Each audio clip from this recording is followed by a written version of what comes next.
हर हर महादेव दोस्तों। आज इन 20 उपायों में से कोई सा भी आप एक उपाय जो कि आपको सरल लगता है और जो आप कर सकते हैं उन्हें कीजिए नाग पंचमी वाले दिन।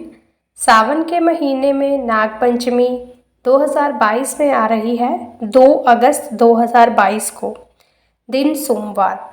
2 अगस्त 2022 दिन सोमवार नाग पंचमी के दिन आप भगवान शिव को प्रसन्न करने के लिए इन 20 उपायों में से एक उपाय कीजिए, जिससे भगवान शिव खुश होकर आपकी झोली खुशियों से भर देंगे और इसके साथ ही धन की वर्षा भी आपके घर में होने लगेगी। इन 20 उपायों में से एक उपाय उनके लिए भी बहुत फलदायी रहेगा जिनकी कुंडली में काल सर्प योग चल रहा है। जी हाँ, काल सर्प योग वाले लोग इन 20 में से एक उपाय को ज़रूर आजमाएं, जिससे कि आपकी कुंडली में काल सर्प योग बिल्कुल ख़त्म हो जाएगा। तो चलिए जान लेते हैं उन उपायों के बारे में। तो इनमें से सबसे पहला उपाय ये है कि अगर आप चांदी के नाग नागिन के जोड़े नहीं ला सकते हैं तो बड़ी सी आप एक रस्सी ले लीजिए, इसमें 7 गांठें लगाकर उसे सर्प रूप में बना लें। फिर उसे एक आसन पर स्थापित करके उस पर कच्चा दूध, बताशा और फूल अर्पित करें, यानी कि उसकी आरती पूजा आपने अच्छे से करनी है। फिर गूगल की धूप दें। इस दौरान राहु और केतु के मंत्र पढ़ें। राहु के मंत्र ओम राहवे नमः और केतु के मंत्र हैं ऊम के केतवे नमः का जाप बराबर संख्या में करें।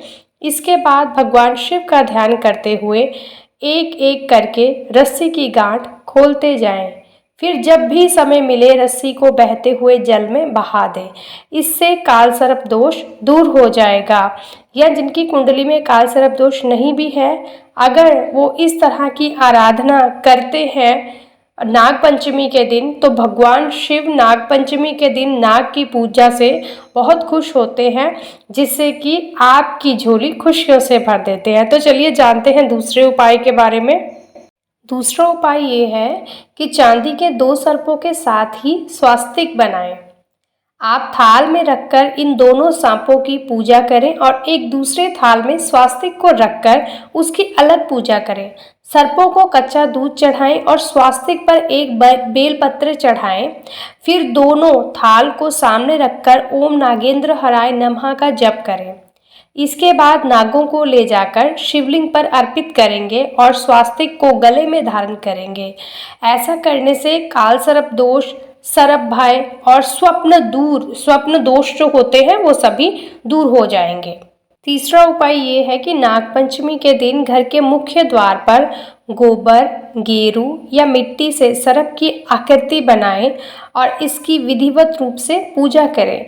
इससे जहां आर्थिक लाभ होगा, वहीं पर आने वाली काल सर्प दोष से उत्पन्न विपत्तियां भी टल जाएंगी। यानी कि अगर आपकी कुंडली में काल सर्प योग आने वाला होगा तो वो टल जाएगा। चौथा उपाय ये है कि नाग पूजा के साथ ही नाग माता कट्टू, मनसा देवी, बलराम पत्नी रेवती, बलराम माता रोहिणी और सर्पों की माता सुरसा की वंदना भी करें। मान्यता अनुसार पंचमी के दिन घर के आंगन में नागफनी की शाखा पर मनसा देवी की पूजा करने से विष का भय नहीं रह जाता। मनसा देवी की पूजा के बाद ही नाग पूजा होती है। यह भी काल सर्प दोष से मुक्ति का एक उपाय है। पांचवा उपाय ये है कि ज्योतिष के अनुसार पंचमी तिथि के स्वामी नाग हैं। इस दिन अष्ट नागों की पूजा प्रधान रूप से की जाती है। नाग पूजा से पूर्व भगवान शंकर की पूजा की जाती है। इसके बाद आप घर पर ही चांदी के नाग नागिन के साथ आप इन 8 नागों के मंत्रों के साथ इनकी पूजा करें। 6वां उपाय यह है कि नागों की पूजा करने के लिए उनके चित्र या मूर्ति को लकड़ी के पाट के ऊपर विधि पूर्वक स्थापित करके पूजन किया जाता है।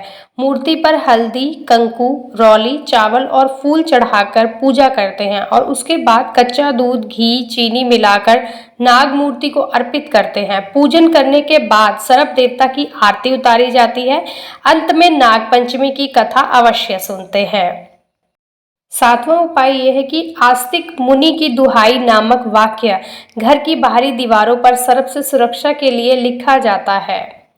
ऐसी मान्यता है कि इस वाक्य को घर की दीवार पर लिखने से उस घर में सर्प प्रवेश नहीं करता और काल सर्प दोष भी नहीं लगता है। ये उपाय उनके लिए भी लाभकारी है जिनके घर में बार बार सांप आते हैं, उन्हें इन उपाय को जरूर करना चाहिए। नंबर 8, जिस जातक की कुंडली में काल सर्प योग पितृदोष होता है उसका जीवन अत्यंत कष्टदायी होता है, उसका जीवन पीड़ा से भर जाता है, उसे अनेक प्रकार की परेशानियां उठानी पड़ती हैं। इस योग से जातक मन ही मन घुटता रहता है। ऐसे जातक को नाग पंचमी के दिन श्री सर्प सूक्त का पाठ करना चाहिए। नंबर 9, नासिक के पास त्र्यंबकेश्वर में काल सर्प दोष का शांतिकरण किया जाता है। इसके अलावा भी किसी पवित्र नदी के तट पर तीर्थ स्थान में शिव सानिध्य में प्रयोग किए जा सकते हैं। नाग पंचमी पर यदि यह शांतिकरण कराएंगे तो विशेष लाभ मिलता है। नंबर 10, नाग पंचमी पर राहु तथा केतु के मंत्रों का जाप करें या करवाएं। राहु मंत्र ओम भ्राम भ्रीम ब्रोम स राहवे नमः। केतु मंत्र है ओम स्त्रा स्त्री स्त्रों स केतवे नमः। 11वां उपाय यह है कि सर्प मंत्र या नाग गायत्री के जाप करें या आप करवाएं। सर्प मंत्र ओम नाग देवताय नमः। नाग गायत्री मंत्र ओम नवकुलाय विद्महे विषंदंताय धीमहि तनो सर्प प्रचोदयात्। 12वां उपाय ये है, ऐसे शिव मंदिर में जहाँ शिवलिंग पर नाग मूर्ति विराजमान ना हो तो प्रतिष्ठा करवाकर नाग चढ़ाएं। नाग पंचमी इसके लिए विशेष दिन होता है। हम मंदिरों में जाकर देखते हैं, शिवलिंग की पूजा भी करते हैं, लेकिन कई शिवलिंग ऐसे हैं जिसमें नाग स्थापित नहीं होता है, तो आप वहां पर नाग स्थापित करवा सकते हैं, इसका आपको विशेष फल मिलेगा। 13 नंबर उपाय यह है कि नाग पंचमी के दिन श्रीमद् भागवत पुराण और श्री हरिवंश पुराण का पाठ जरूर करवाइए, इससे घर में सुख समृद्धि बनी रहती है। 14वां उपाय ये है, नाग पंचमी के दिन दुर्गा पाठ करें या करवाएं, इससे पति पत्नी की जोड़ी हमेशा सलामत रहती है। नंबर 15, नाग पंचमी के दिन भैरव उपासना करें। भैरव बाबा के यहाँ पर जाकर कच्चा दूध जरूर चढ़ाएं। नंबर 16, नाग पंचमी के दिन यथाशक्ति श्री महामृत्युंजय मंत्र का जप करें या करवाएं, इससे अकाल मृत्यु का भय एकदम हट जाता है हमारे पूरे परिवार के ऊपर से। नंबर 17, नाग पंचमी के दिन सपेरे से नाग लेकर उसे जंगल में छुड़वाएं, इससे भी काफ़ी अच्छा फल प्राप्त होता है। नंबर 18, नाग पंचमी के दिन घर में फिटकरी, समुद्री नमक तथा देशी गाय का गोमूत्र मिलाकर पोछा लगाएं तथा गुग्गल की धूप दें, इससे घर में कोई भी नकारात्मक शक्ति प्रवेश नहीं कर पाती है। नंबर 19, नाग पंचमी के दिन नाग देवता या शिव मंदिर में जाकर झाड़ू लगाएं। धर्म स्थान की सीढ़ियों पर 10 दिन तक पोछा लगाएं। नंबर 20 और लास्ट उपाय है ये, माथे पर चंदन का तिलक लगाएं। कपूर जलाने से देवदोष व पितृदोष का शमन होता है।